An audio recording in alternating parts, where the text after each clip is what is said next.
like ethnically, Ethiopian, Italian, Indian, and Saudi Arab. I was born in Ethiopia.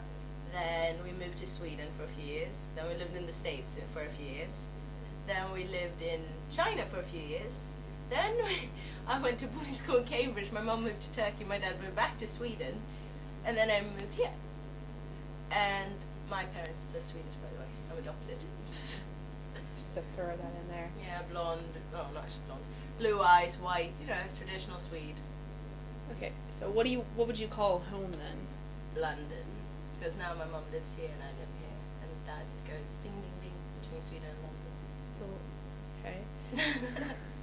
That's good. Do you ever, like, I don't know, miss your First time, I did.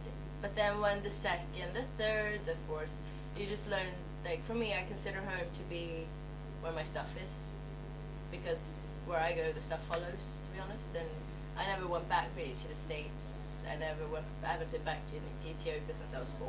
And we lived there. I haven't been back to my old school in Sweden, Hong Kong, or anywhere. So I try not to look back because that makes me miss it. So wherever I am or my mum is, that's usually home.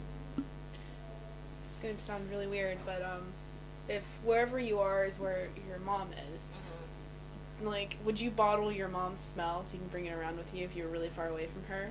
No, it's just me and my mum have quite this. She's quite a strict person, so I've become like in the beginning when I was younger, I was a lot more like my dad, a lot more silly, didn't take things seriously at all. He's a 63-year-old teenager, in my opinion.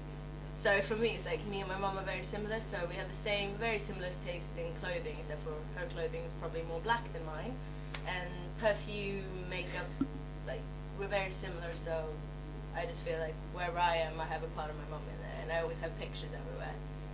So as you can see, it's everywhere. I really like that. Okay, but if you could bottle your home smell, what would it smell like? It would probably be our summer house in Sweden, because that's the one place that we went to every summer, and it was just Sweden during the summer. It smells like flowers, fresh cut grass, fresh like newly. I don't know if that's gonna be weird, but laundry. I don't know. Like, you know when you take it right out of the washing machine, it has that really nice clean smell and just very fresh. That's, I guess, Sweden smell. And if you bottled it and if like someone sold Essence in Sweden, would you buy it? Yeah, probably. It would probably be just one of those fun little things you have. Because you have, like, I'm not one of those people who miss home every 5 minutes lying crying in my bed with a stuffed animal.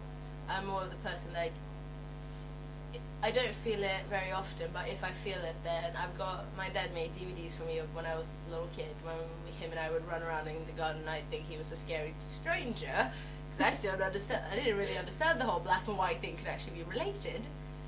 So I've got all that stuff, and so I've got the stuff that makes me, if I feel like a little bit homesick, I've got the stuff that makes me feel okay again.